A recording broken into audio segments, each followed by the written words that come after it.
So for today's video is share ko po sa inyo yung link or site na nahanap ko para maka-download ng Kinemaster application na totally walang watermark. It's totally free kahit hindi kayo magbayad. Kasi sa other video na napanood ko, yung mga ways nila kung paano mag-download ng application ng walang watermark is marami pang process yung injection ng mga application para lang ma-download yung mismong application ng watermark yung application ng Kinemaster na walang watermark. So etong ituturo ko guys, or yung nalaman ko is siguro yung pinakasimple na siguro, pinakamadali na way para ma-download. So lalagay ko po sa description box yung link para doon nyo na lang i-click and mapunta kayo agad diretso sa site. So for iPhone user lang po ito. Kung Android user ka, pero wag mo nang panoorin. So for me, ako sa Kinemaster talaga ako nag-edit. So pangit naman kung merong watermark, di ba? So yung ginagawa ko dati, sinisave ko and then another edit na naman sa application para i-cut yung part na may watermark. So etong bagong nahanap ko na application na totally wala talaga. So hindi na tayo mag-edit masyado, matagal, matrabaho. So dito sa mismong application na to, diretso save na para diretso upload agad sa YouTube. So guys, ayun. So manood lang kayo para matuto rin kayo and then para ma-share nyo sa mga ibang iPhone user. So subscribe kayo guys sa channel ko kung bago pa lang kayo. And keep on watching para malaman nyo at magamit nyo rin yung Kinemaster application kung dun man kayo nag-i-edit. So sabay-sabay po tayong matuto. Let's start! So eto guys, meron na po akong Kinemaster. So open natin siya para makita nyo yung wala talaga siyang watermark. Ayan. As you can see, wala watermark yung na-download ko. Check nyo, wala.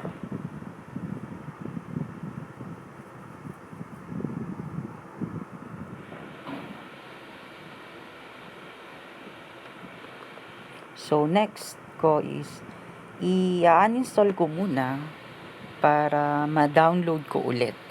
So uninstall natin. X delete.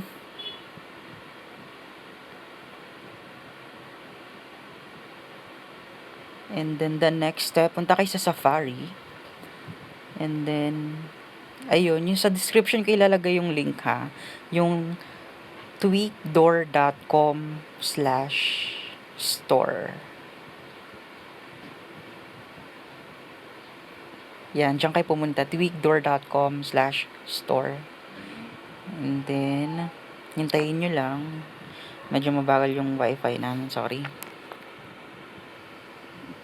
And then, may lalabas na ad. So, X nyo lang.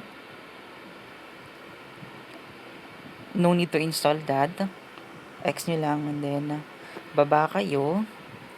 Hanapin nyo yung apps. Ayan. Paid apps.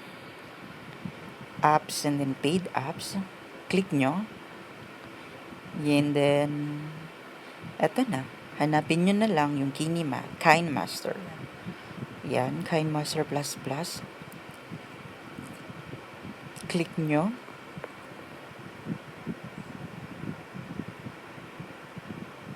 And then, eto na.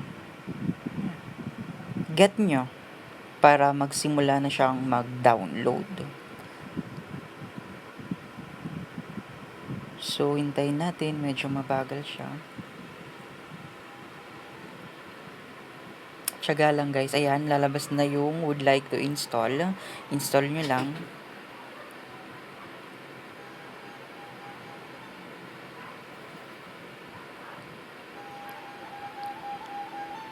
Yun. So, nag-i-install na siya sa labas, guys. So, punta na kayo sa home screen. Ayan, loading siya. So, hintayin nyo lang, guys, kasi medyo mabagal yung pag-download. Pagda-download niya. So, better mag-watch muna kayo ng YouTube, para mapabilis yung pagda-download. Kasi ako minsan naiinip din ako. Pero guys, sobrang legit to. Don't worry guys. Legit to.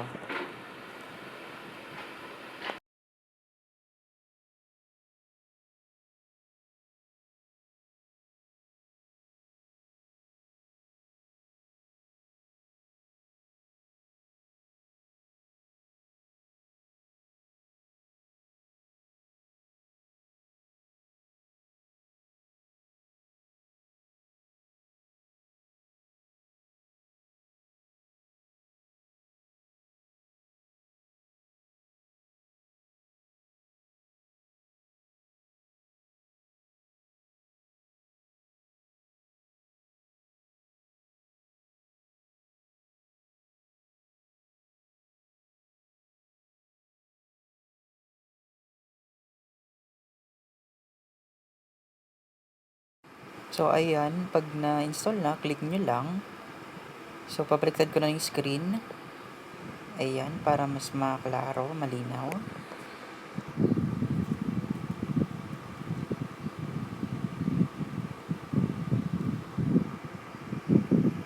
And then, yan, may lalabas na Cracker by Victor. So, click nyo lang to. Ayan, and then, Kinemaster notification settings. So, allow nyo lang guys. Click nyo lang yung allow.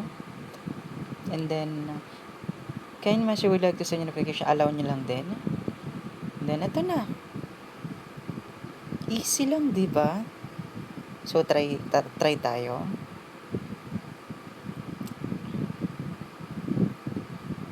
So, allow nyo lang ulit. Mga access sa photos nyo, medias. Ayan.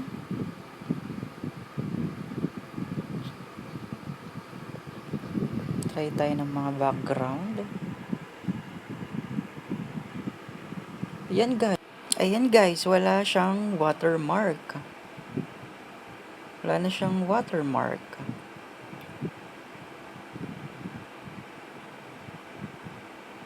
And then, audio, allow nyo lang, okay nyo lang. Diyan mga music na pwede nyong agree lang kayo and continue. Yan, pwede na kayong kumuha ng mga sound effects, music, text. Ayan, marami sila dyan. Na marami mga features. So, explore nyo na guys, kasi wala na siyang watermark. So, hindi talaga to totally premium. Ang ano lang nito is wala siyang watermark.